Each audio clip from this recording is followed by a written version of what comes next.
అనుబంధం ఆత్మీయత అంతా ఒక బూటకం. ఆత్మీయత ఆత్మతృప్తికై మనుషులు ఆడుకునే నాటకం. నాటకం వింత నాటకం.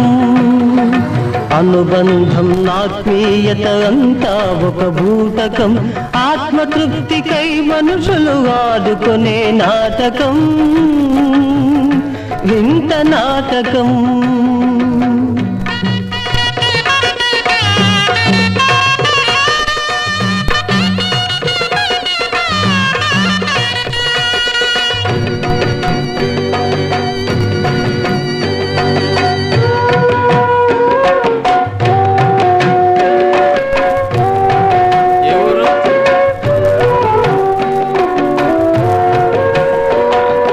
ఎవరు తల్లి ఎవరు కొడుకు ఎందుకు ఆ తెగ